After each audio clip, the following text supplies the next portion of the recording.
সোমালিয়ার ভয়ঙ্কর জলদস্যুরা অসংখ্য জাহাজ লুট করেছে। বিশ্ব তাদের খলনায়ক হিসেবে দেখে, কিন্তু সোমালিয়ানদের কাছে তারা ছিল নায়ক, তাদের নিজস্ব রবিনহুড।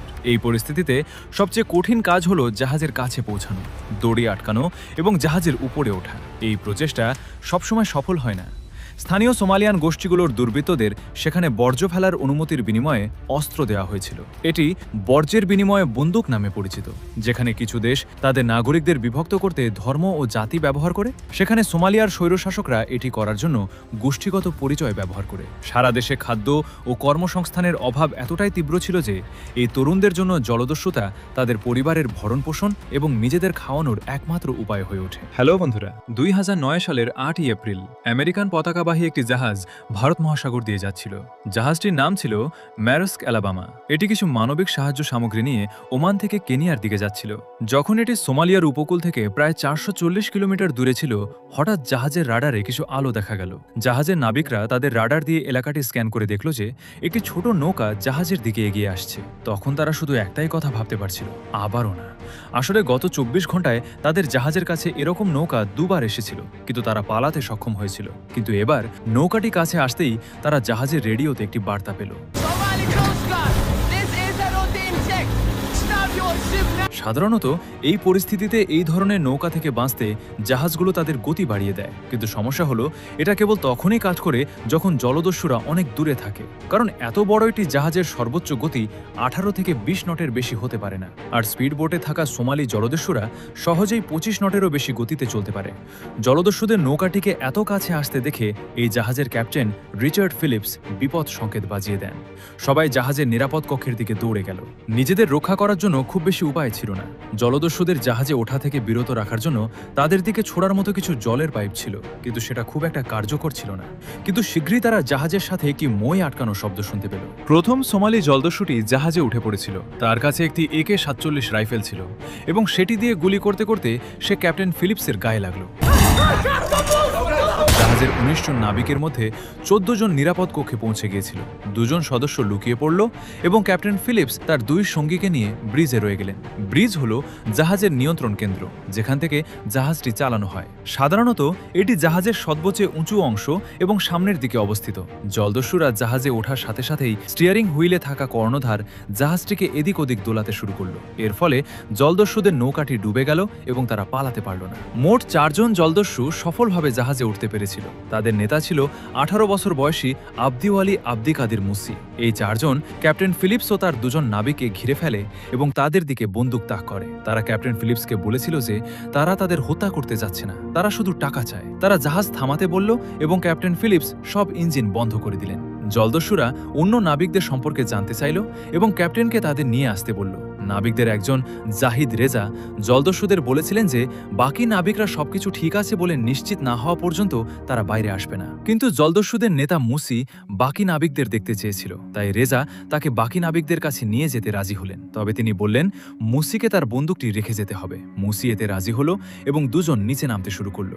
ইঞ্জিন রুমের পাশ দিয়ে যাওয়ার সময় হঠাৎ একজন লোক রুমের ভেতর থেকে বেরিয়ে এসে মুসিকে আক্রমণ করল। সে ছিল জাহাজের প্রধান প্রকৌশলী মাইক পেরি। তিনি সেখানে লুকিয়েছিলেন। তিনি মুসির হাতে ছুরি দিয়ে আঘাত করেন এবং তাকে বাকি নাবিকদের সঙ্গে নিরাপদ কক্ষে আটকে ফেলেন। এখন জলদস্যুদের নেতা মুসি জাহাজের নাবিকদের হাতে বন্দী। এটি দেখে বাকি 3 জলদস্যু মরিয়া হয়ে চুক্তি অনুযায়ী মুসিকে জলদস্যুদের হাতে তুলে দেওয়ার কথা ছিল এবং এর বিনিময়ে জলদস্যুরা ক্যাপ্টেন ফিলিপসকে ছেড়ে দেবে। মুসিকে জলদস্যুদের হাতে তুলে দেওয়ার পর ফিলিপস লাইফ বোটে ছিলেন। তিনি জলদস্যুদের লাইফবোট কিভাবে চালাতে হয় তা শেখাচ্ছিলেন। এই সুযোগের সদ্ব্যবহার করে 4 জলদস্যু ক্যাপ্টেন ফিলিপসকে অপহরণ করে তারা লাইফবোটটির সমুদ্রে নামিয়ে দিয়ে চলে গেল। এই ঘটনাটি 2013 সালের ক্যাপ্টেন ফিলিপস চলচ্চিত্রে অসাধারণভাবে তুলে ধরা হয়েছে। এ ধরনের জাহাজ ছিনতাই বহু বছর ধরে চলেছিল, কিন্তু আমেরিকার সংবাদ মাধ্যমে এগুলো খুব বেশি গুরুত্ব পায়নি। এই ঘটনা সবকিছু বদলে দেয়। প্রথমবারের মতো একটি আমেরিকান জাহাজ ছিনতাই করা হয়েছিল। এরপর নাবিকরা জাহাজটি ফিরে পেলেও ক্যাপ্টেনকে জলদস্যুরা অপহরণ করে নিয়ে যায়। হয়। এই গল্পে মানুষের মনোযোগ আকর্ষণ করার মতো সবকিছুই ছিল। বিশ্বের বিভিন্ন সংবাদ মাধ্যম সোমালি জলদস্যুদের এই ছিনতাই নিয়ে কথা বলতে শুরু করলো। সবচেয়ে বড় প্রশ্ন ছিল, এই সোমালি জলদস্যুরা কারা? কেন এত মানুষ সোমালিয়ায় জলদস্যু হয়ে উঠেছিল? আর শেষ পর্যন্ত কিভাবে এই জলদস্যুতা বন্ধ করা হয়েছিল? বন্ধুরা, আজকের ভিডিওতে আমরা জানব সোমালিয়ার গল্প। মানচিত্রের দিকে তাকালে দেখা যাবে সোমালিয়া আফ্রিকার সবচেয়ে উত্তর পূর্বের দেশ। এর পূর্বে ভারত মহাসাগর এবং উত্তরে এডেন উপসাগর। এরপর সোমালিয়ার কেন্দ্রীয় সরকার পুরোপুরি ভেঙে পড়ে। দেশের নিয়ন্ত্রণ নেওয়ার জন্য বিভিন্ন ক্ল্যান একে অপরের সঙ্গে লড়াই শুরু করে। এই সময় উত্তর সোমালিয়া নিজেদের স্বাধীন ঘোষণা করে এবং সোমালিল্যান্ড নামে একটি আলাদা দেশ হিসেবে নিজেদের প্রতিষ্ঠা করে।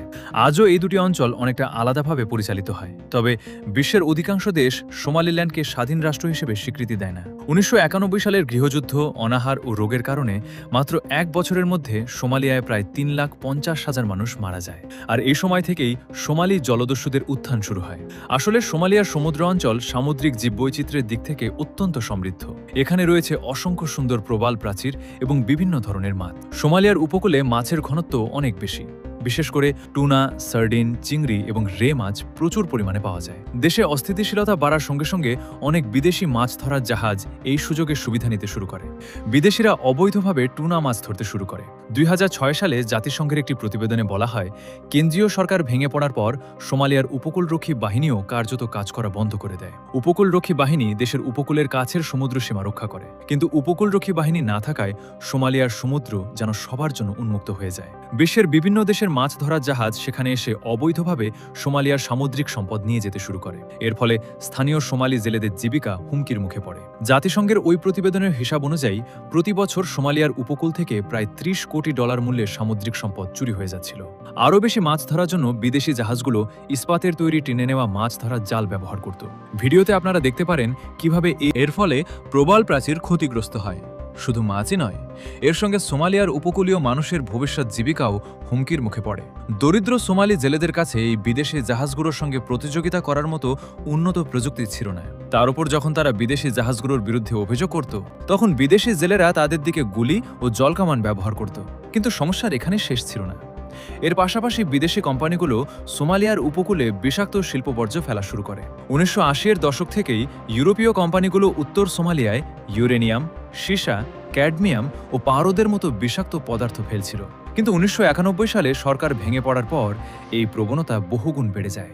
আগে এই বিষাক্ত বর্জ্য শুধু স্থলভাগে ফেলা হতো, কিন্তু 1991 সালের পর বিষাক্ত শিল্পবর্জ্য সরাসরি সমুদ্রে ফেলা শুরু হয়। এর জন্য বেশ কিছু সুইস ও ইতালীয় কোম্পানিকে দায়ী করা হয়। এছাড়াও জার্মান, ফরাসি ও ইতালীয় পারমাণবিক বিদ্যুৎ কেন্দ্র এবং হাসপাতালের বর্জ্যও সোমালিয়ার সমুদ্রে ফেলার অভিযোগ রয়েছে।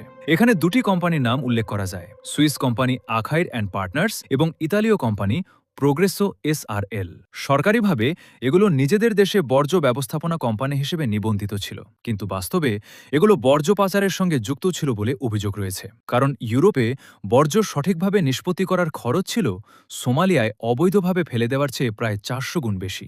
জাতিসংঘের হিসাব অনুযায়ী কোনো ইউরোপীয় কোম্পানি যদি সোমালিয়ার সমুদ্রে 1 টন বর্জ্য ফেলে দিত, তাহলে খরচ হতো প্রায় $2.5। কিন্তু একই বর্জ্য ইউরোপে সঠিকভাবে নিষ্পত্তি করতে খরচ হতো প্রায় $250। স্থানীয় মানুষদের সবাই যে এসব সম্পর্কে অজ্ঞ ছিল তা নয়। অনেক সময় এসব তখন তারা হত্যার শিকার হন।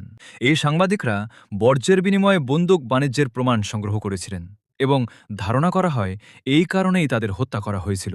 ইতালীয় মাফিয়ার সদস্য ফ্রান্সেসকো ফন্তি ইতালীয় তদন্তকারীদের কাছে জানান যে তিনি ইতালি থেকে সোমালিয়ায় বিষাক্ত বর্জ্য পাঠাতেন। তার দাবি ছিল ইতালির বড় বড় রাজনীতিবিদ এবং শান্তিরক্ষী বাহিনীর অনেকেই বিষয়টি জানতেন, কিন্তু তারা ইচ্ছাকৃতভাবে চোখ বন্ধ করে রেখেছিলেন। এছাড়াও রাশিয়া, জার্মানি, এমনকি যুক্তরাষ্ট্রের মতো অন্যান্য দেশেরও এই কর্মকাণ্ডে জড়িত থাকার অভিযোগ উঠেছে। 2004 সালের ডিসেম্বর মাসে ভারত মহাসাগরে একটি ভয়াবহ সুনামি আঘাত হানে।